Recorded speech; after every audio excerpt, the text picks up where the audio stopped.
Hello दोस्तों, कैसे हो आप सब। मैं उम्मीद करता हूँ आप सब अच्छे होंगे।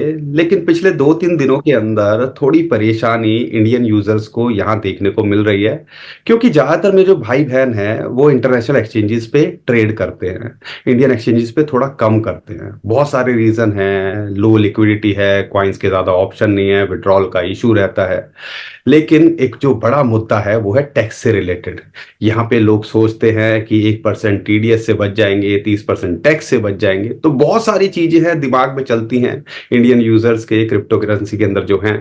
तो जो हमारी गवर्नमेंट है, एफआईयू की बात करते हैं, फाइनेंस मिनिस्ट्री की तरफ से 2 दिन पहले एक नोटिफिकेशन आया और उसमें नो इंटरनेशनल जो एक्सचेंजेस हैं उनके ऊपर उनके यूआरएल बैन करने की बात की गई। और ये निकल के आ रहा है, अभी लेटेस्ट जो क्वाइन डेस्क की जो न्यूज निकल के आई है उसके पीछे इंडियन एक्सचेंजेस हैं ये सारी चीजें एक्शन कराने के पीछे। तो एक्चुअल में क्या सिनारियो है, हमारी गवर्नमेंट क्या सोचती है, बिल 2024 में आएगा नहीं आएगा, और क्या इंटरनेशनल एक्सचेंजेस कंप्लायंस करेंगे नहीं करेंगे। तो बहुत सारे सवाल हैं आपके, और हमारे पास में उनका जवाब देने के लिए एक खास मेहमान है, काशिफ जी। और काशिफ भाई की मैं बात करता हूँ, पहले क्रिप्टो कानून अगर आपको याद होगा उनके फाउंडर में से एक हैं। और अभी एक बहुत अच्छा चैनल चला रहे हैं बिटिनिंग के नाम से। अगर आपने उनका कंटेंट नहीं देखा है तो वहां पे जाके जरूर देखिएगा, बहुत कुछ आपको सीखने को मिल सकता है। तो काशिफ भाई कैसे हो, वेलकम। बहुत बहुत बढ़िया पंकज भाई। Thank you very much for inviting me once again and hi to all your audience. Thank you very much. तो काशी भाई शुरुआत करते हैं। पहले तो इंडिया के अंदर देखो, ये जो अभी इंडिया से पहले जो लेटेस्ट अभी जो चल रहा है पिछले 2-3 दिनों के अंदर हुआ, बेटर है उस पर बात कर लें, क्योंकि बहुत सारे लोगों को हाँ। यहाँ पे कंफ्यूजन है। और यहाँ पर आपने जो अभी जो कॉइन डेस्क की जो न्यूज निकल के आ रही है, भारत वेब 3 एसोसिएशन, और शायद उनके साथ में अभी एक इंटरेक्शन आपने किया है, जो उनके चेयरपर्सन है, आई डोंट नो एग्जैक्टली उनका नाम क्या है। तो ये निकल के आ रहा है कि ये जो नो एक्सचेंजेस पे, दिलीप चुनॉय नाम दिलीप चुनाय जी, जो नो एक्सचेंजेस हैं या जो इंटरनेशनल एक्सचेंजेस पे एक एफआईयू फाइनेंशियल इंटेलिजेंस यूनिट ने जो एक्शन लिया है, वो उनके पीछे ये है। तो ये सारा मामला क्या है और क्या इंडियन यूजर्स को करना चाहिए, थोड़ा सा एक ओवरव्यू दे दीजिए तो थोड़ी हेल्प हो जाएगी इंडियन यूजर्स की। बिल्कुल बिल्कुल। देखिए, सबसे पहले बात करते हैं कि एफआईयू क्या है। उसके बाद आपको क्लैरिटी हो जाएगी कि मैटर क्या है। एफआईयू इंडिया के अंदर एक एजेंसी है जिसका नाम है फाइनेंशियल इंटेलिजेंस यूनिट। जब हम बात कर रहे हैं इंटेलिजेंस यूनिट तो आपको ऐसा लग रहा होगा कि कोई एजेंसी है। हाँ, तो ये एक एजेंसी है अ, जिसका काम सुनने में सिंपल लगता है बट काम बड़ा डिफिकल्ट है। काम बेसिकली ये है कि जितनी भी फाइनेंशियल ट्रांजैक्शंस हो रही है, या क्रिप्टो की बात नहीं कर रहा हूँ मैं, जितनी भी डिजिटल स्पेस आप देखिए तो बढ़ रहा है। हर पेमेंट अब डिजिटल होती है। Hardly there is physical cash के अंदर तो ट्रांजेक्शन कितनी कम हो गई है। लेकिन जो डिजिटल लैंडस्केप बढ़ रहा है, और पेमेंट्स डोमेस्टिक अगर कंट्री की बात करें उसमें भी डिजिटल लैंडस्केप बढ़ा है। पेमेंट्स जा रही है, पेमेंट्स रिसीव कर रहे हैं लोग। सिमिलरली भारत से बाहर लोग पैसे भेज रहे हैं और भारत के अंदर पैसा आ रहा है। तो फाइनेंशियल इंटेलिजेंस यूनिट जो है वो मिनिस्ट्री ऑफ फाइनेंस के अंडर आती है। ये एक ऐसा यूनिट है, ये एक एजेंसी है जिसका काम सिर्फ एक ही है। काम ये है कि फाइनेंशियल ट्रांजेक्शन को मॉनिटर करो, और उनमें से जो भी तुम्हें सस्पिशियस लगे, सस्पिशियस मतलब उ- उसको तुम पकड़ो, मतलब उसको सस्पिशियस ट्रांजेक्शन को सिलेक्ट करो और उठा के जांच एजेंसी को दे दो आगे। मतलब जैसे ईडी है, उसको लग रहा है मनी लॉन्ड्रिंग से रिलेटेड है ये ट्रांजेक्शन, उठाओ मनी लॉन्ड्रिंग डिपार्टमेंट को दे दो कि भैया ये ट्रांजेक्शन हमें सस्पिशियस लग रही है, आप इसकी जांच कर लो। अच्छा, कोई ट्रांजेक्शन है जो टैक्स इवेजन से रिलेटेड है, कि यार ये जो पर्टिकुलर ट्रांजेक्शन है, ये ब्लैक को व्हाइट मनी कन्वर्ट करने में, या ये इनकम टैक्स को बचाने वाली कोई ट्रांजेक्शन है जिसमें इनकम टैक्स बचाया जा रहा है गलत तरीके से, वो उस ट्रांजेक्शन को पिक करेगी, इनकम टैक्स डिपार्टमेंट को दे देगी। ऐसी कोई ह्यूमन ट्रैफिकिंग से रिलेटेड कोई ट्रांजेक्शन है, उसको उठाएगी और वो दे देगी। टेररिज्म फाइनेंसिंग से रिलेटेड कोई ट्रांजेक्शन लग रही है, उठाएगी, और जो टेररिज्म से रिलेटेड एनआईए है या जो जितने भी टेररिज्म को से लड़ने वाले जो एजेंसीज है उनको दे देगी। ये है एफआईयू। एफआईयू का काम ये है कि जो यूनिट्स जो ट्रांजेक्शन हो रही हैं पूरी दुनिया में, इंडिया से ऑब्वियसली, जो इंडियंस जो ट्रांजेक्शन कर रहे हैं, अगर कोई उसके पीछे क्रिमिनल है तो उस क्रिमिनल को, उस क्राइम को रोकना, राइट, उस क्रिमिनल को रोकना कि हमारे ये जो एग्जिस्टिंग सेटअप है उसको कोई गलत यूज ना कर सके।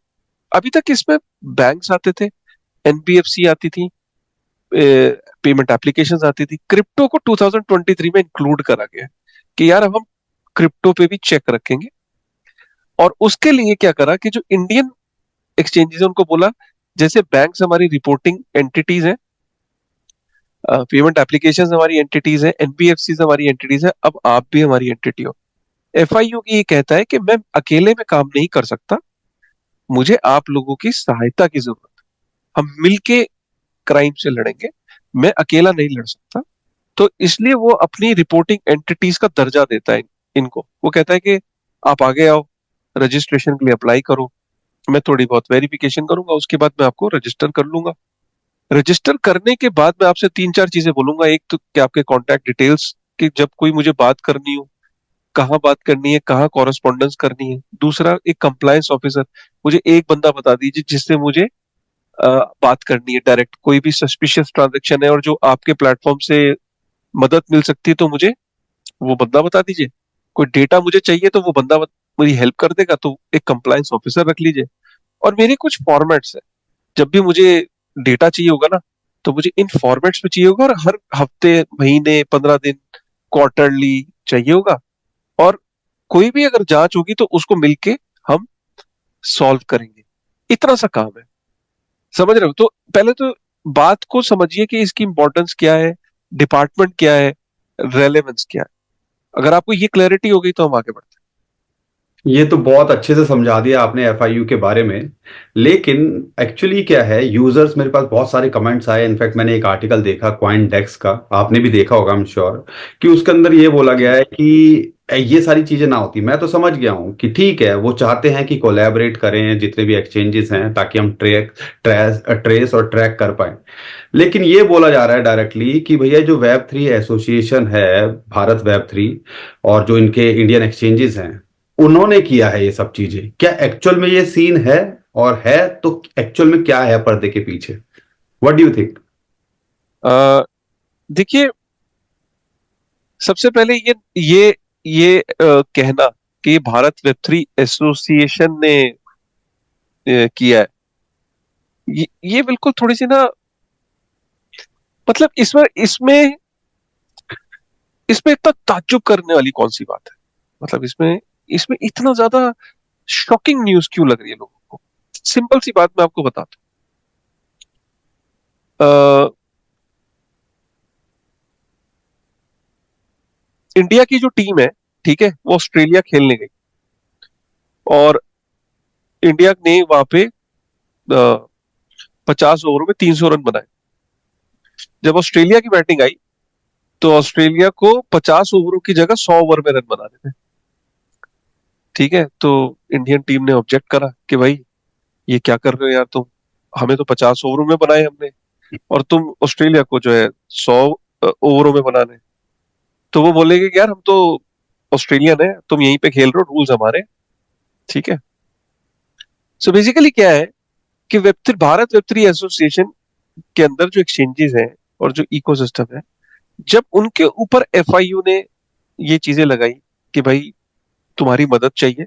एफआईयू कोई डंडा मारने वाली एजेंसी नहीं है, वो एक आईएएस ऑफिसर्स की एक बहुत इंडिया के जो सक्षम, जो बहुत बड़े बड़े बैंक्स के employees, retired employees, technicians, IIT के लोग, आईएम्स के लोग, मतलब बहुत हाईली इंटेलेक्चुअल लेवल पे वो एजेंसी है। क्योंकि आप समझो ना, उनको दुनिया के फाइनेंस के अंदर सस्पिशियस ट्रांजेक्शन को पकड़ना है। वो कोई बहुत बड़ी एजेंसी है वो आप उनके जो काम करने का तरीका है। तो अब जब एसोसिएशन को उन्होंने को बोला कि भाई हम आपको रिपोर्टिंग एंटिटीज बना रहे हैं, आप हमारी हेल्प करिए, मदद करिए ये करने, उन्होंने बोला ठीक है sir, more than happy to do that.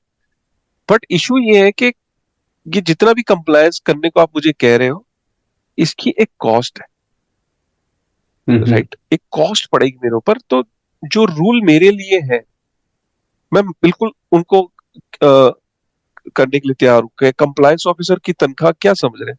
मतलब एक लीगल हेड होता है कंप्लायंस ऑफिसर, उसकी तनख्वाह नॉट लेस देन 1 करोड़ रुपए होती है साल की, क्योंकि बहुत सीनियर लेवल पे बंदा चाहिए होता है। हम्म। ठीक है, उसके बाद मैं जो सिस्टम के अंदर डेटा जो स्टोर कर रहा हूँ, जो डेटा मैनेजर जो ये सब कर रहा हूँ, मेरी मतलब साल की 2.5 से 3-4 करोड़ रुपए की मेरी कंप्लायंस की कॉस्ट बढ़ रही है सर। हम्म। इनकम मेरी है नहीं। तो एफआईयू यही तो पूछेगा ना, ऐसा क्यों है, इनकम क्यों नहीं है? सर इनकम इसलिए नहीं है क्योंकि जब से टैक्स लगा है और लोगों को लगता है कि हमारे यहाँ तो कंप्लायंट हो गया सब चीजें, हम क्रिप्टो को बाहर भेज नहीं सकते, ये नहीं कर सकते, वो नहीं कर सकते, कॉइन्स भी कम है, तो लोग इंटरनेशनल एक्सचेंजेस पे चले जाते हैं सर। तो सारी चीजें तो आपने हम पे लगा रखी हैं, हम्म। हमारी कॉस्ट भी बढ़ गई धंधे को करने की, और उनको कोई नहीं पूछता।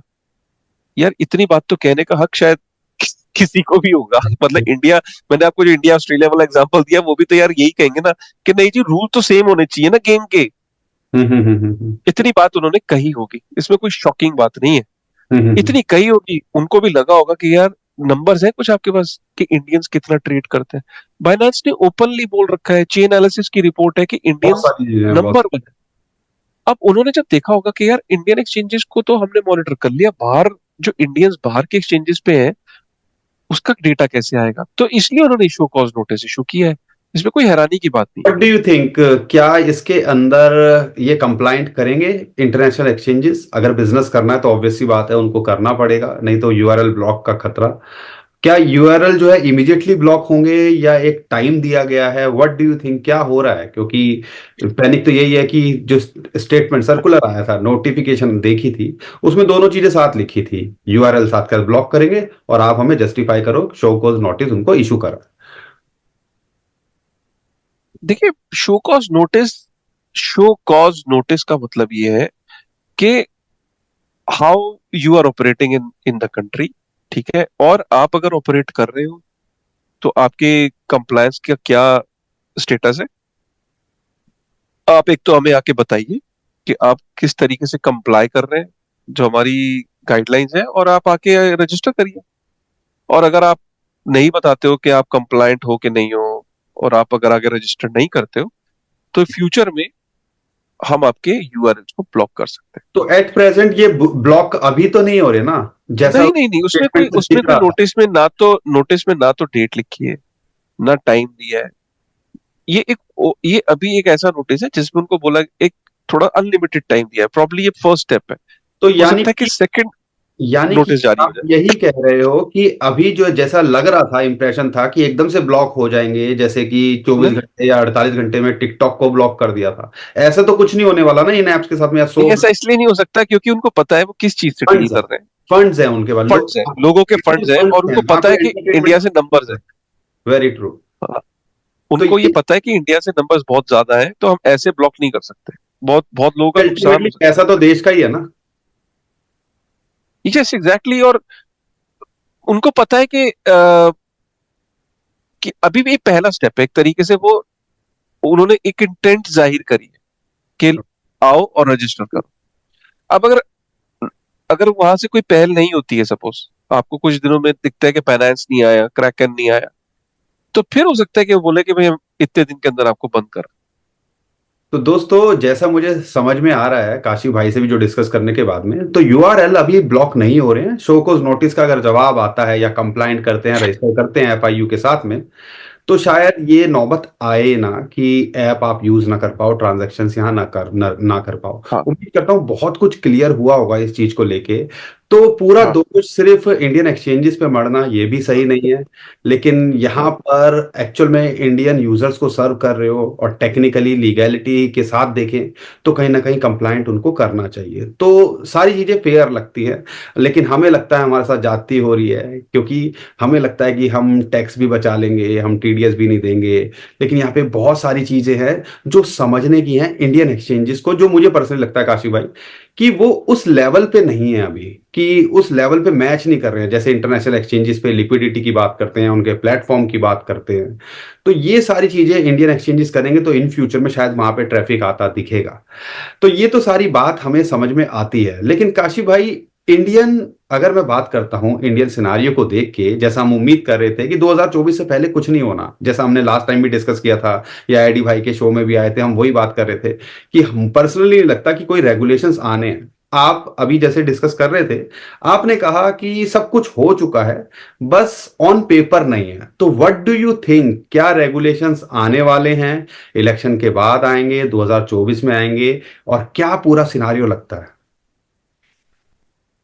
देखिए, अभी भी इसको आप ये समझिए कि रेगुलेशन ऑलमोस्ट आ चुकी है। क्रिप्टो बिल आपका ऑलमोस्ट, क्रिप्टो बिल में क्या क्या चीजें जो होनी थी, उनमें से अगर 10 चीजें होनी थी तो आज की डेट में 6 चीजें अवेलेबल है। भाई, आप क्रिप्टो बिल से क्या एक्सपेक्ट करते हो? आप एक्सपेक्ट करते हो कि जो, वो बात अलग है कि जो टैक्सेस है वो 30% है, लेकिन क्लैरिटी तो है ना। क्लैरिटी। पहले 2017 में आप आए थे पंकज, मेरा ख्याल आप 2016 से कंटेंट बना रहे हो। मैंने आपका वीडियो, राइट। आज आपको शायद 7 साल हो जाएंगे, 8 साल। 7-8 साल हो गए। तो आपको एक टाइम वो भी याद होगा कि 2016 में ये पता ही नहीं होता था कि करना क्या है। वेरी ये ट्रू। जिस एक जेप्टे जैसी एक्सचेंज पे केवाईसी शुरू में तो लेते जरूरत हुए घबराते थे, शायद तब जरूरत भी नहीं थी। शुरू और में ये होता जरूरत था कि बस घबराते थे लोग नंबर से कि रजिस्टर कर लेते थे, हो जाता था। हाँ, एग्जैक्टली। तो, तब लोग घबराते भी थे, तब क्लैरिटी नहीं थी। फिर 2018, 19, 20, 21, 22, 23 एक टाइम ऐसा भी आया कि 10 साल की सजा का प्रावधान। मेन बात यह है कि आज की डेट में रेगुलेशन से रिलेटेड जितनी भी चीजें हैं, उनमें से 6-7 चीजें ऑलरेडी हैं। टैक्स पे क्लैरिटी है, आज आपकी पीएमएलए एक्ट में आपकी क्लैरिटी है, आप एफआईयू की एंटिटी, रिपोर्टिंग एंटिटी हो गए हो, आपकी ऑफशोर एक्सचेंजेस पे क्लैरिटी आ गई है कहीं ना कहीं कि रजिस्टर करवा के। अब आपकी बचा क्या? अब आपका नॉन कस्टोडियल वॉलेट बचे हैं, जैसे मेटामास्क और ट्रस्ट वॉलेट। सेल्फ कस्टडी का कंसेप्ट बचा है। एक तीसरी चीज बची है आपकी, डीफाई, डेक्सेस, और बिटकॉइन कमोडिटी है या ऑल्टकॉइन सिक्योरिटीज है, और सेबी का क्या रोल होगा। एग्जैक्टली। ये चीजें बची हैं, 5 चीजें बची हैं, 5 पे क्लैरिटी आ गई। तो धीरे धीरे ये जिस आने दिन वाले टाइम के अंदर आपको ये भी क्लियर होते दिखेंगे। बीजेपी की सरकार 2024 में अगर वापस आ गई, तो जो काम उन्होंने किए हुए हैं, तो उन्हीं की मिनिस्ट्री में पिछले 10 साल से क्रिप्टो मॉनिटर हो रहा है ना। अब वो वापस आएंगे, तो वापस आने के बाद जहां तक काम किया हुआ है उसको वहां से कैरी फॉरवर्ड कर लेंगे। अगर कोई नई सरकार आ गई, तो नई सरकारों का मतलब ये होता है कि वो नए तरीके से काम करना करेंगे, उनकी एक नई एजेंसी बैठाएंगे, नई तरीके से समझने की कोशिश करेंगे। तो ये भी मैटर करेगा कि कौन वापस आता है। जो वापस आएगी पार्टी, अगर बीजेपी वापस आती है, तो जहां तक काम हुआ है इससे आगे जल्दी होगा। नई पार्टी कोई आ गई तो हो सकता है उनका ओपिनियन कुछ और हो सकता है क्रिप्टो को लेकर। And what do you think, actual में ऑन पेपर अगर मान लो बीजेपी आती है या अगले टेन्योर के अंदर, व्हाट डू यू थिंक, क्या पेपरों पे भी दिखेगा हमें सब कुछ? हाँ, पेपरों में जैसे कि मैं बता रहा हूँ, proper rules and regulation bill की फॉर्म में दिखेगा हमें, व्हाट डू यू थिंक? बिल्कुल दिखेगा। 2024 में एटलीस्ट एक एक बिल की शेप में कुछ ना कुछ चीजें आ जाएंगी। और अभी इंडस्ट्री को देखो ना, टाइट करा, फिर टैक्सेस लगाए, अब ऑफशोर एक्सचेंजेस पे आ गए। जब ऑफशोर एक्सचेंजेस और सारा इकोसिस्टम कट थ्रोट कंपटीशन होगा, तो उनके मार्जिन नहीं बच रहे हैं। तो इंडस्ट्री को जब कंट्रोल कर लिया, देख लिया, सारे एंगल्स चेक कर लिए कि हाँ हमारे एफआईयू वगैरह के सब अंडर है, सब हम मॉनिटर कर पा रहे हैं, तो फिर उसको लूज कर देंगे टैक्सेस को, प्रॉब्ली यही फ्यूचर है। और फिर बिल ले आएंगे। तो डू यू रियली बिलीव कि ये टैक्सेस में थोड़ा सा ईज आउट डेफिनेटली कम, होती देखने को मिलेंगी? डेफिनेटली कम होगा, क्योंकि अभी जो ऑब्जेक्टिव है सिर्फ डिस्करेज करना है। जब तक एफआईयू, पीएमएलए, सारी चीजें हम कर नहीं लेते, जिस कंट्रोल दिन में ये आ सारी जाएगी। चीजें, उस दिन इंडस्ट्री को फिर वो ग्रो कराएंगे कि चलो अब ये इंडस्ट्री को ग्रो कराते हैं, हमारे कंट्रोल में है, और इससे बेनिफिट लेते हैं। इकोनॉमी में क्या बेनिफिट्स आ सकते हैं, एफडीआई, जॉब्स, टैक्सेस, जीएसटी, देखो इसको इंडस्ट्री को बड़ा करते हैं।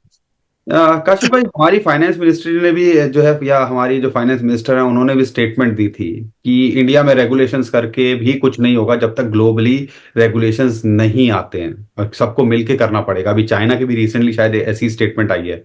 तो व्हाट डू यू थिंक, क्या सारे इकट्ठे होंगे तभी पॉसिबल होगा रेगुलेशन करना, या हम अपने जैसे स्टांस से कुछ फर्क पड़ने वाला है क्रिप्टो करेंसी पे? देखिए, जो एक्सचेंजेस हैं, आप उनको तो रेगुलेट कर सकते हो, सारी कंट्रीज मिलके भी कर सकती हैं, G20 में सभी आ जाती हैं। तो हम्म। G20 की सारी कंट्रीज मिलके एक शेयर्ड डेटाबेस बनाएं। वो डेटाबेस जैसे आज फाइनेंस में एग्जिस्ट करता है, बैंकिंग में, वैसे ही डेटाबेस क्रिप्टो में भी होगा, कि सारे बैंक्स का एक कॉमन डैशबोर्ड होगा। किसी भी, जैसे आज आप ईथर स्कैन के ऊपर एक एक वो लेजर डालते हो, वॉलेट का कुछ भी चेक कर सकते है ना, हैं। और आप लेजर चेक कर सकते हो। ऐसे ही हर ट्रांजेक्शन का जो ग्लोबली हो रही होंगी उनका एक ईथर स्कैन होगा। वहां पे आपने ट्रांजेक्शन डाली और निकल के आ गया कि किस बंदे ने इंडिया में कौन सी गली नंबर, कौन से मकान नंबर से ट्रांजेक्शन भेजी है, और यूएस में किसको जा रही। एक्चुअल में बस इतना ही पता करना चाहते हैं गवर्नमेंट। ठीक एक्चुअली, है। तो दोस्तों, यहाँ पे ओवरऑल हमें समझ में आया है कि हो सकता है आपको बिल आता दिखे 2024 के अंदर, और बहुत और क्लैरिटी होती दिखेगी। और अगर चीजें कंट्रोल में आती हैं तो यहाँ पे क्रिप्टो करेंसी इंडस्ट्री बूम करती भी दिखेगी। अगर रेगुलेशंस प्रॉपर तरीके से होंगे तो गवर्नमेंट भी चाहेगी चलो यहाँ से टैक्स और अच्छे से अर्न किया जाए, लोगों को प्रोत्साहन दिया जाए। लेकिन यहाँ पर एक क्वेश्चन जो मेरा है, जो एक्सचेंजेस को लेके खासकर अगर मैं बात करता हूं काशिफ भाई, इंटरनेशनल एक्सचेंजेस, देखो इंडियन एक्सचेंजेस तो सारा डाटा दे रहे होंगे। अब जो इंटरनेशनल एक्सचेंजेस है जिन्होंने अभी तक ट्रेस, जो कई लोग जो है ना टैक्स बचाने के लिए करते हैं, तो वो जो पास का डाटा भी तो वहां पे शेयर किया जाएगा ना? व्हाट डू यू थिंक, या कुछ फ्रेश स्टार्ट से शुरू होगा? व्हाट डू यू थिंक, क्योंकि यहाँ पे ये क्यूरियोसिटी बहुत सारे लोगों के, बहुत सारे क्वेश्चन आते हैं कि हमारा अब पीछे का ट्रैक रिकॉर्ड पता चलेगा तो हमें नोटिस आएंगे, ये सारी चीजें होंगी। व्हाट डू यू थिंक, क्या एक्चुअल में अब जैसे एफआईयू ने भी जो बोला है, तो डाटा वहां पुराना भी तो शेयर होगा या नहीं होगा? What do you think? यार देखिए, पहली बात तो ये है करेंगे। कि पहली बात तो ये है कि अ, जो एक्सचेंजेस, इंटरनेशनल एक्सचेंजेस है, ठीक है, उनके ऊपर कोई कानून तो था नहीं ना, वो किसी जुरिस्डिक्शन में थी। वो जिधर वो बेस्ड थी, जैसे केमन आइलैंड या इधर उधर थी, स्पेशल। वहां पे कोई, इनको कोई मैंडेट नहीं था डेटा रखने का। अब आज अगर कोई उनको बोले कि लाओ भी डेटा लाओ 8 साल पुराना, हो सकता है वो बोल दे कि हमारे पास 8 साल पुराना नहीं है जी, हम तो हर 3 साल बाद डिलीट कर देते हैं क्योंकि इतना डेटा होता है, तो हमारे पास तो पिछले 3 साल का ही है सपोज। अब ये उनके ऊपर है।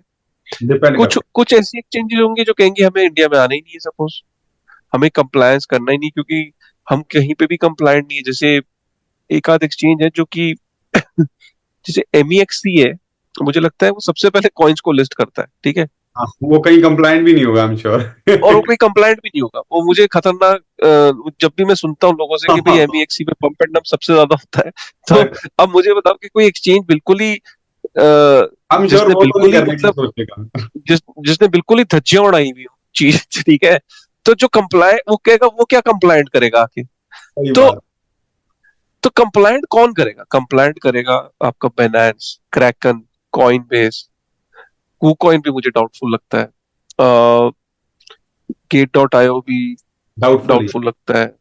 ठीक है, बिटगेट कर सकता है आगे आके, ठीक है, और बायबिट का नाम नहीं है, ओकेक्स कर सकता है, ओकेक्स ओके। आगे आएगा बाइबिट भी प्रॉब्ली। है। लेकिन आप ये सोच रहे हैं छोटी छोटी नहीं आएंगी, छोटे वो छोटे। कहेंगे भैया हम नहीं आ तो मोटा मोटा टॉप प्लेयर रह जाएंगे इंडिया में अगर रहे। कंप्लाइंट हाँ, करने की बात भी बड़े हो। जरूरी नहीं है, ये अभी क्योंकि पता नहीं है कि होगा भी कि नहीं होगा, वो करना चाहेंगे भी नहीं क्योंकि करना। और जो हाँ, data क्योंकि को उनके लेकर। आते ही ना, उनके आते ही एक तो उनकी कॉस्ट बढ़ जाएगी, और उनको ये भी इंश्योर करना होगा कि अगर वो आ रहे हैं तो they have to be ready mentally, उनके भैया उनके पास कंप्लायंस थी कि नहीं थी, क्योंकि सवाल तो पूछा जाएगा ना, सिर्फ रजिस्ट्रेशन से काम नहीं होगा। सही बात है। उनसे ये अल्टीमेटली सवाल पूछा जाएगा, हाँ भाई तुम कंप्लायंट थे कि नहीं। वो कहेंगे सर कंप्लायंस तो क्या होता है, समझ में आ रहा है, अब कल से करेंगे। धीरे नहीं। धीरे। सो ये अब जो एक्सचेंज कॉन्फिडेंट होगी कि भाई उसके पास आंसर करने के लिए है चीजें, तो वो आगे आएगी। वरना बाकी तो शायद कोई आगे आएगा भी। Right, right. तो दोस्तों, उम्मीद करता हूँ एक ओवरऑल एक ओवरव्यू मिला होगा जो इंडियन एक्सचेंजेस और इंटरनेशनल एक्सचेंजेस को लेके क्या चल रहा है। और काशी भाई से हमेशा जब भी डिस्कस करते हैं बहुत कुछ सीखने को समझने को मिलता है और इन डिटेल समझने को मिला होगा। और रेगुलेशंस को लेके फाइनल स्टेटमेंट काशी भाई, व्हाट डू यू थिंक? क्या एज अ इंडियन यूजर कहाँ देखना चाहिए हमें 2024 एंड में? कहीं फिर कहता हूँ कि क्रिप्टो, कोई अगर क्रिप्टो में इसलिए एंटर किया है कि जल्दी अमीर हो जाऊंगा और टैक्स नहीं दूंगा, तो भाई बुरी खबर है आपके लिए। जो अगर ऐसे जितने भी लोग इस मानसिकता के हैं, क्रिप्टो के अंदर आप इंडियन एक्सचेंजेस पे भी अच्छे जो कॉइन्स हैं, जो बड़े मार्केट कैप वाले हैं, और उनमें से भी जो बिटकॉइन है, राइट, आप लेके एक एफडी की तरह 8 साल 7 साल के पर्सपेक्टिव से लो और छोड़ दो। कोई आपको टैक्स नहीं देना पड़ रहा। जब आप बेचोगे तभी तो देना है ना। अब आपने 7 साल तक बेचा ही नहीं, तो फिर 7 साल तक कोई टैक्स नहीं है ना।